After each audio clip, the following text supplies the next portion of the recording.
राम राम दोस्तों और मेरे प्यारे छात्रों। आज की वीडियो में एक बहुत कॉमन डिजीज जो एक्सटर्नल ईयर से संबंधित है, हमने टॉपिक दे दिया है डिजीजेज ऑफ एक्सटर्नल ईयर। उसमें एक डिजीज हम लेते हैं जो बहुत ही कॉमन है, समाज में लगभग ज़्यादातर घरों में, बच्चों में, बुजुर्गों में, बड़ों में अक्सर ये होता है। उसका कारण बताएंगे कि इतना कॉमन क्यों डिजीज है।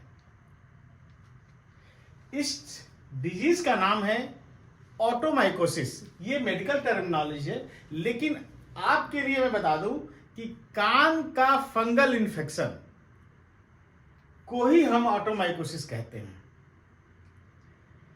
सामान्यतः ये disease hot and humid season में सबसे कॉमन होता है। मतलब आजकल का सीजन अब इसका कम हो रहा है, लेकिन यही जून, जुलाई, अगस्त, सितंबर में इसका पीक होता है। मतलब अगर 50 मरीज ओपीडी में हैं अगर, तो समझिए कि 35 से 40 मरीज हमारे इसी के होते हैं। इतना कॉमन है। लेकिन ये कोई जरूरी नहीं है कि केवल उन्हीं हॉट एंड ह्यूमिड क्लाइमेट में ही होता है। ये किसी भी सीजन में अब देखने को मिलता है।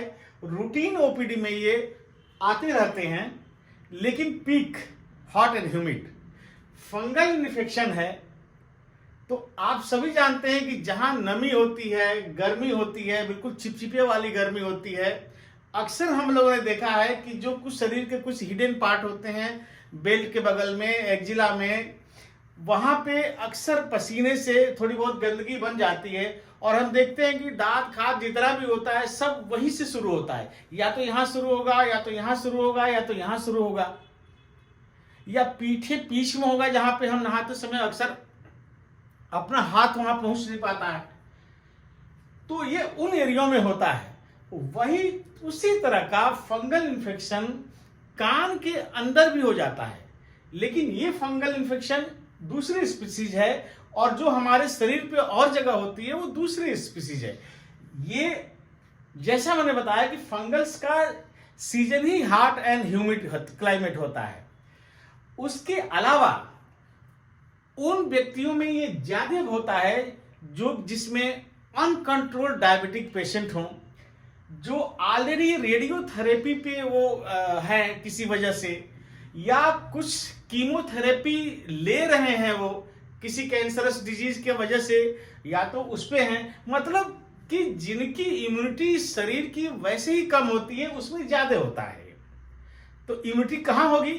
जो ऑलरेडी रेडियोथेरेपी पे है, ऑलरेडी कीमोथेरेपी है, लंबे समय तक स्टेरॉइड थेरेपी पे है, या अनकंट्रोल्ड डायबिटिक है जिनका कंट्रोल ही नहीं हो रहा है दवाई से लेकर, उन सबकी इम्यूनिटी जो होती है लोअर होती है। और जहां इम्यूनिटी लोअर होती है वहीं पे ये इन्फेक्शन होता है, चाहे वो शरीर पे हो और चाहे वो कान में हो।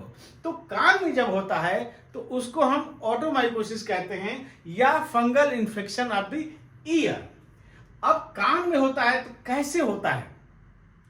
जैसे अक्सर नमी होती है, ह्यूमिड होती है, तो इस फंगल इन्फेक्शन के जो स्पोर्स होते हैं वो वातावरण में, हवा में बिल्कुल रहते हैं, मौजूद रहते हैं। उड़ते उड़ते कान में पहुंचेगा और वहां पे नमी पाएगा, और उस नमी में वो स्पोर्स चिपक जाएगा। ये देखिए, ये एक्सटर्नल ईयर है और ये टिम्पैनी मेम्ब्रेन है, ये जो हमने रेड से दिखा रखा है, टीएम, जिनको हम कान का पर्दा बोलते हैं। ये जो है वहां पे चिपक जाएगा और उस हॉट एंड ह्यूमिड एरिया में ये ग्रो करने लगेगा। और ग्रो करेगा तो ठीक बिल्कुल एक बिंदी जैसी, आपको जैसे लिखेगा कि सरसों के दाने के बराबर ब्लैक कलर की, या ब्राउन कलर की, या येलोइश कलर की, बिल्कुल तमाम सैकड़ों सरसों के दाने जैसे आप छोटे छोटे छोटे छोटे मलबरी टाइप का अपीयरेंस इसमें दिखेगा। अब ये जो फंगल इन्फेक्शन कान का जो होता है, इसकी मोस्टली जो होती है दो स्पीसीज बहुत कॉमन होती है।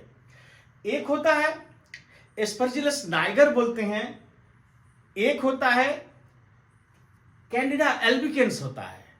अब एस्परजिलस नाइगर में भी दो स्पीसीज होते हैं, जैसे एस्परजिलस फ्लेवस है, एस्परजिलस फ्यूमिगेटस है। तो हम लोग बेसिकली एस्परजिलस नाइगर और कैंडिडा एल्बिकेसन, ये दो स्पीसीज जो होती हैं बहुत ही कॉमन होता है। नाइगर, एस्परजिलस नाइगर जो होती है वो बहुत कॉमन होती है, और कैंडिडा एल्बिकेंस जो होती है वो बहुत कॉमन होती है। ये अपने कलर के अनुसार पहचाने जाते हैं।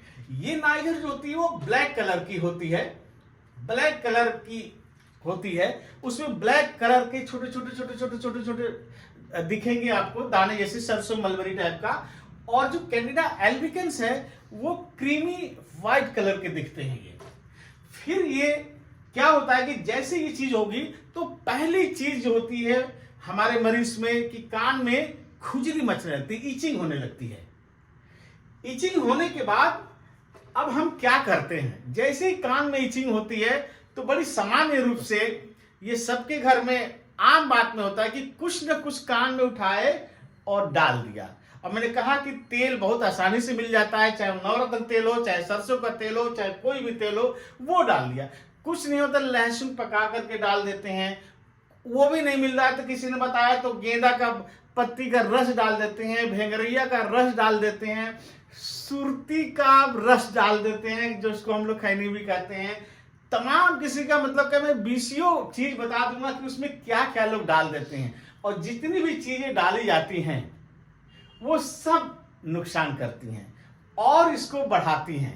अब आप देखिए तेल डालने से क्या होता है, तेल डालने से आप जमीन पे तेल फैल जाता है तो देखते हैं कि उसी पे धूल आकर के चिपकता है, सारी चीज उसी पे चिपकेगी, अब वो हटेगी भी नहीं। जमीन पे अगर तेल पड़ा है तो किनारे किनारे सब साफ हो जाएगा लेकिन वहां पे चिपक जाएगा। उसी तरह से कान के अंदर जो पहले से स्पोर मौजूद हैं, डस्ट मौजूद हैं, और आपने तेल डाला, वो डस्ट स्पोर्स और उसमें एक मीडिया का काम करता है और तेजी से ग्रो करता है। तो जैसे जैसे ग्रो करने लगेगा ये बढ़ने लगेगा।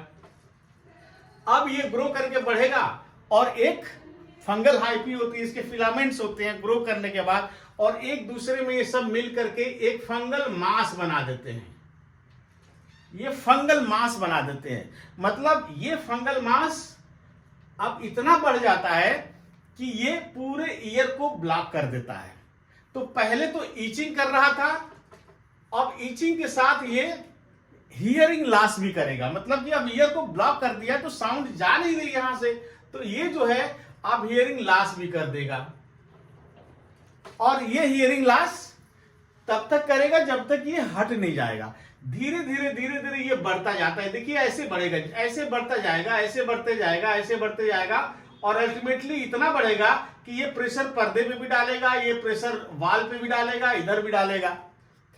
अब प्रेशर की वजह से पहले ईचिंग था, फिर वो हियरिंग लॉस थी, कंडक्टिव टाइप की यूजुअली हियरिंग लॉस होती है। अब ये चूंकि प्रेशर डालने लगा तो वाल पे, एडजेसेंट वाल पे, मेम्ब्रेन पे, तो उस प्रेशर के वजह से अब तीसरा सिम्टम शुरू हो गया, वो कान में दर्द भी होने लगता है प्रेशर की वजह से। जो हमारी क्यूटेनियस लाइन है, जो खाल है, कान की जो खाल है बहुत पतली होती है, उसको ये डैमेज करने लगता है, और डैमेज करने से छोटे छोटे छोटे जो सेंसेशन वाली नर्व होती है वो सेंसिटिव हो जाती है, वो दर्द करने लगती है।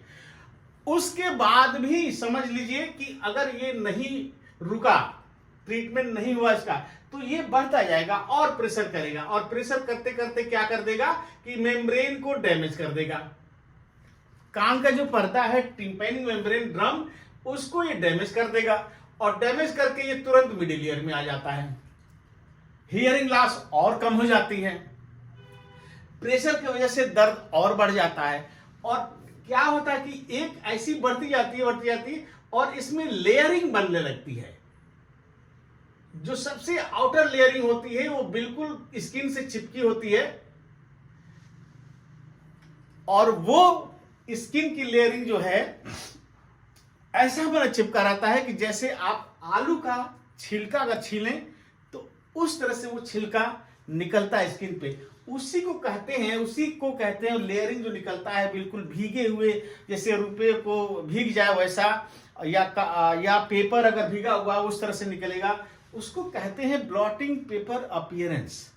मेडिकल टर्मिनोलॉजी है कि उसको ब्लॉटिंग पेपर अपीयरेंस। तो ब्लॉटिंग पेपर अपीयरेंस जो होती है वो एक कैरेक्टरिस्टिक होती है फंगल इन्फेक्शन की।